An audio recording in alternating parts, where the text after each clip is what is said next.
I'm Mr. Nazari. I'm the president of the Baker High School Alumni Association. And today, Sunday, I had the distinct pleasure of having Mr. Gerald Holmes, class of 1962. Gerald, Yes. thank you for coming over. We really appreciate it. Well, I appreciate it too. Thank you. Listen, what made you, when you graduated in 62, what made you join the Navy? Well, I won't just, because I was married Okay, and my wife was pregnant. okay. And I didn't have, I had to join, anyway, I joined and then wound up, 4.5 years in the Navy. 4.5 years. Okay, what year was that when you joined? 1962. 1960. So you went right after high school? Right. Yeah. Yes. Okay, where did you go for your basic training? San Diego, California. And what did your basic training consist of?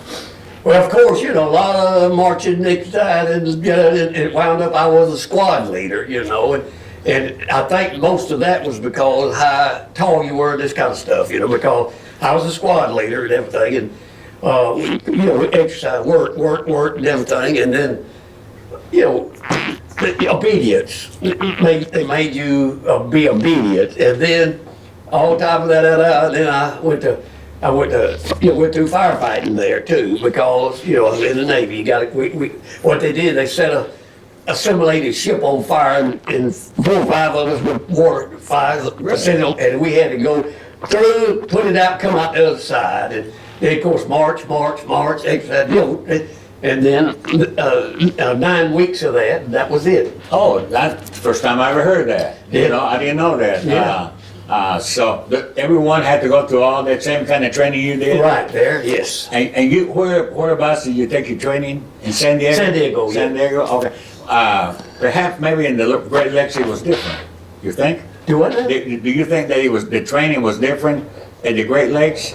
Oh, I have no idea. Paul went to the Great Lakes. Okay, well, we'll ask him later on. Okay, yeah. Anyway, so what unit, right after your basic training, tell us, what happened? Right after basic training, they sent me to, of course I got leave at home, and my brother Paul he was being transferred to the Philippines. And it just so happened, when I got out of basic training, we were at home at the same time. We both got on a bus. I went to San Diego, and he went and got off in Colorado, where he knew some people there. And then I went on to San Diego, Alameda, Alameda, California. That's where my ship was coming in. And that's where I went, and then I went to 40 hours of flight deck firefighting at Treasure Island, waiting for my ship to come in. And then when it came in, and then of course I went aboard ship. And when I went aboard ship, I went immediately into what they call the engine room. It's really a hydraulic cylinder, big hydraulic cylinder catches plane. But anyway, I went in there first, and I was in there about 4 months, and anyway, you set this controls for what plane was coming in, how much it weighed, how fast, all that. I went through that, and then after I was doing that, we went out to sea, training pilots, air trialing, Marine and Navy pilots. And we'd go out like 10 days at a time. Well, I was engine room operator, what they called me, but it was hydraulic. So all I did was set an orifice on this great big cylinder for how much the plane weighed and how fast it was coming in. So I was, everyone was going above me with the flight deck, and I was on fire to see what's, get up there. But anyway, that went on 3 months. Then I was a hook runner, Navy hook runner. Explain what a hook runner is. All right, what you do, you in the group, all the time the plane's in there, you out there on the deck, and when they come in, they call it in the groove. Here they coming in, and they go on land, they pick up the wire. Yeah, we call it wire cable. All right, when they pick up the wire, I had to be right up under them to make sure they release that wire.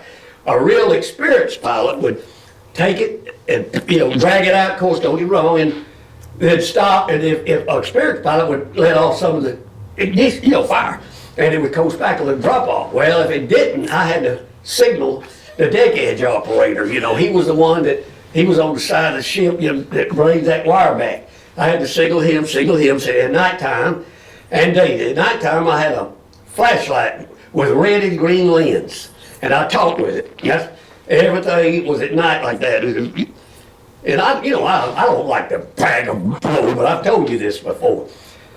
The job I was doing, the hook runner, it was considered the most dangerous job in the military peacetime. I mean, you out there, you know, and I loved it, don't get me wrong. It was, anyway, I did that 2 years. And Vietnam, you know, 9 months in Vietnam and all that. And then after we got back, you know, Paul, my brother Paul was in hydraulics. Well, you know, I took the test for a hydraulics technician and passed it. Well, heck, I never dreamed it, but anyway, I got orders then to go to Memphis, Tennessee, to the school for 4 months of hydraulics school. And then they sent me from there to Pensacola, Florida, where the rest of my service, it was about 2 years later, you know, I was the head of the shop that rebuilt struts, actuators, brakes, and all that on aircraft. And then that's where I served my time. And anyway, I just want to break that to you see Top Gun? Uh-huh. All right, the guy that's started Top Gun, it's real. You know, everybody saw the movie. Well, anyway, he was stationed with me. That's the plane he flew, right, the F-38 Demon. He was stationed, and he was a pilot while we went to Vietnam. And then, of course, that's my ship right there. Oh, my lands. That's the USS Hancock, CVA 19. Okay. And it was commissioned Show it to the camera. it was commissioned in World War II. Now, the Korean War, it was a straight deck then, and with the Korean War, they made it an angle deck. When I was on it, it was an angle deck, so you could land and take off at the same time. So, I was the one that, you know, my duty station was right behind the bridge right there. When they were coming in to land, I had to meet them, you know, run out and meet them, get up under the plane with them, and get them off the hook. And then I'm on this, and then, you see that right there? My Lord, yes. Show it to the camera. That's my wife. Get a real close up on that. All right? There she is right there. When I was in Memphis, if we going to school hydraulics, I had ear infections real bad, but anyway, when I was in the doctor stuff with ear infections, she won Queen of Navy Memphis. I wanted to mention her. Oh, And I was just, so this right here is, of course, don't get me wrong, this is all, let's see, maybe I can show you something. You said bring some pictures, let's see. All right, I was talking about the deck edge where they retrieve the wire. These guys right here are sitting right there, they were friends of mine. And what they lever's right there. In fact, he's got one of his own. They pull back that lever to bring the cable back after the plane drops it, or you get him loose from it. And that right there is what we call that. I told you the first 3 months I operated that. What it was, you set an office on that thing for the weight of the plane, how it's coming in. show it to the camera. And so that's what I did for the first 3 months. I set it, weight and all of that but I was below the deck. The flight deck was right there. But I couldn't stand it. I wanted to be up there. And then I could say those guys, and then that's where I slept aboard ship. I know it's hard to imagine, but they was 12 of us slept in a room. It wasn't even probably this big. There was 12 of us slept, and we bunks. And they were all they were canvas bunks. God, that's those guys again. That's the squadron. That's part. Of course, I'm in there too, but it'd be hard to show. That's when we were probably down below deck or something in between. When the planes were landing, all we get a break, we'd be down. That's our crew right there below deck. And that's the same thing again. This right here was the 160. It was the 61st thousand landing.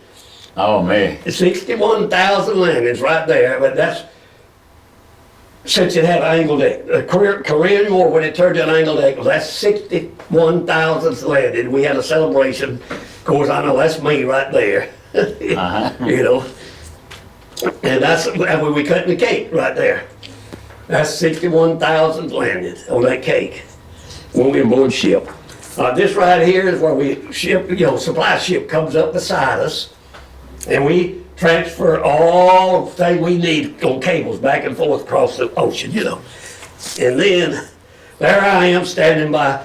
I want to say it's Pedersen, the one that started, the Top Gun. Oh, okay. He was the pilot right there, and that's me standing by the plane he flew. And then And here, that's, of course, it's more and more. There's some, we launching the plane. I was in the rescue gear, catcher. Uh-huh. All right, the other half of our division was catapult. It launched them. So we were in the same division, but they were in the front of the ship, we were in the Right, back. I understand. And there's my good friend I still communicate with now. He's retrieving a cable right there that the plane had just landed. He's retrieving the cable, and I was in B2 division, and they launched an F8 right there. And then let's see. Anyway, this is a better picture I'll show you of what I was talking about. They call it an engine room, but really, we reweave this too. And only the ones that worked on the flight deck could reweave, because you're gonna get killed. So they wouldn't let nobody else rewire those engines, they call them. All it is a hydraulic cylinder, probably, I'd say 30 foot long, and the cable goes like this, all of the cable like this. And then you go up to that, and there's an orifice, and you set the weight of that plane coming in. And that right there, that's a good buddy of mine, his name was Thomas. Anyway, that's the hydraulic cylinder, believe it or not, right there. In the B2 division, let's see, that's my buddy right there. That's all of us laying back. we all laying down there resting because I swear to God, we would spend 16, 18 hours a day launching, recovering planes, and up there on that deck at night, you can have no lights. I told this to a lot of people. When I first heard the guy that I replaced, once you made E4, you couldn't be on that job I did. It was considered too dangerous. Like, the guy I replaced made E4, I went up there. And so when they first took me up there, it was pitch black night. You can't have no lights on the ship. No lights. Because what the pilots do, they follow what they call a meatball.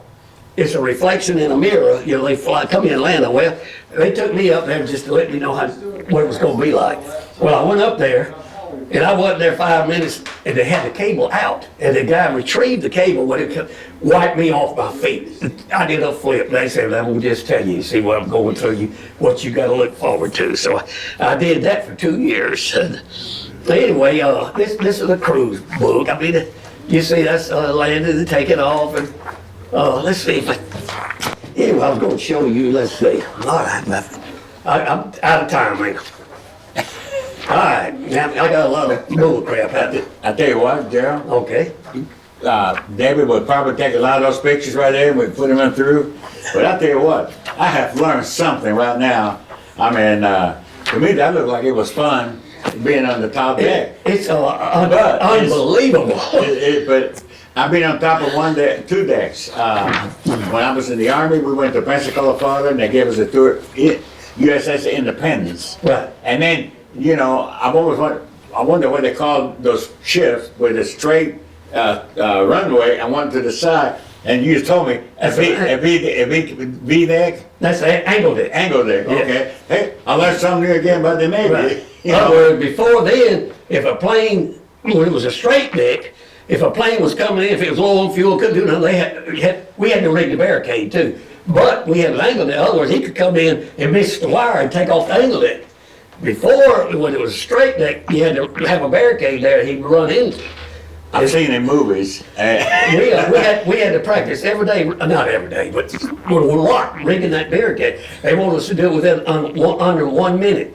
We had to hook a tractor to it, drag it out from under the deck, out on between the barricades were laid like this. In the deck, we would rig it on both sides and then stand the barricade up. It was like a big old net. If the plane could not make another run, it would go into that barricade. And the whole time I was on there, I didn't have to do it but once. And if you believe it or not, I'd say within a week, they had that plane flying again. I'm gonna ask you one more question. All right. Then, when you were on deck, Right, on that straight deck, right. did you ever witness a plane wreck? No. To me now, from what I've seen, and you're telling me, that's the most dangerous thing in the world. Well, I'll fix that. I'll tell you one thing I witnessed, a plane was in the groove, coming in, I was waiting to get it. And the pilot had, what do you call it, vertigo. And every time the landing officer, he was over there, he talked to the signal with him. Well, anyway, the pilot was in vertigo, and instead of, without landing officer telling him to go up, he would go down. And he crashed in the back of the ship. And we had 2 Marines on the back of the fantail. That's the end of the ship, fantail. Well, aboard there, see, every so often you'd have to take garbage to the fantail. Well, anyway, 2 Marines, one on each side of the fantail back there, take trash to the garbage. About that time, that plane hit. Oh, boy. Killed one of them. Oh, man. Excuse me. They had to take the other one's legs off. They had to take the other Marine's legs off. But anyway, and then, you know, several times, you know, we had a helicopter that flew sideways the whole time. Every time we were flying it, and we had That's okay. That's okay. You know. anyway, plane went over in the ocean, but the helicopter would get him up, the pilot. Yeah. Anyway, I'll forget it. Anyway, right here, that third guy right there is the one that started Top Gun. When he got off our ship, he said, what pilots are doing, what we over there is not good enough. So he started Top Gun. And he wound up being a full captain on the ship, you know, aircraft carriers and all that. But anyway, I'm through. Gerald, I tell you what, you telling me more than I've ever heard before. Let's do this. Let's end it because we got other people lined up. Right. And we'll do it again and pick up on where we live from. All right. You know. Okay. All right. Anyway, if you all want to know the history of that pilot, there it is right there. See, that was a boat. That was 1963 cruise. And the name of the book is Top Gun. by Don Peterson, Right. Top Gun. And I see him right there. Yeah. He's the third guy on the left. Gerald, Yeah. thank you so much for coming over. You don't know how, this is bigger than I thought it would be. Yeah. You know, I'm starting to have respect for the Navy. I'm sorry. I thought it was an easy job. I'm sorry. That's okay. I couldn't help it. Folks, thank you very much, and we're gonna have Gerald again to finish his story. I know all you Navy guys, you know, you're interested in this. So thank you very much, and we'll see y'all next time. Well, I appreciate it. Thank you. That's a launching plane. That's a catapult. Okay. And let's see. Don't Well, that's good. I got 50 minutes. get some This guy's back then. Now that's your like a unit yearbook. Guess we all were. I mean, like a cruise book. cruise book. Okay, so that's what it's called. That's the Okay. 1963 Navy cruise. Okay. In Vietnam. You know, we was over there 9 months. They had launching. Well, see, there's launching. I see it. Yeah. There's a buddy of mine. He's operating the lever that retrieves the wire after the cable after the plane picks it up. Okay. He's retrieving that. That right there, if you can get that, that's what they call the engine room then. But actually, it was a huge hydraulic cylinder that you set an orifice size for the plane that was coming in. They call it in the groove, and how much it weighed and how, you know, all that stuff. And that's the.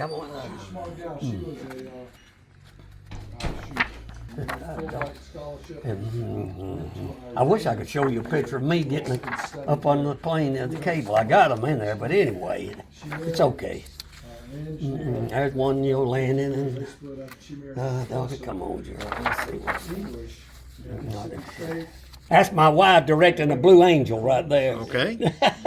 That's the one you held up there. Right. Yeah. And that's Okay. her. She won Queen of Navy Memphis. It wasn't Miss Navy, a Queen of Navy because she's married. Gotcha. Anyway. Back then, And there's that right there is a daggum, Willie Fudd, they called it a Willie Fudd. It was a radar point. Okay. And we had that, and of course we had a helicopter, there it is right there too. Of course we had a helicopter that flew sideways the whole time we were launching and retrieving plane. The helicopter flew sideways in case somebody went in the ocean, you know. And of course this is getting into the center. I mean, I ain't gonna spend much time. so you want that foot? See, that's Hong Kong. Hong Kong.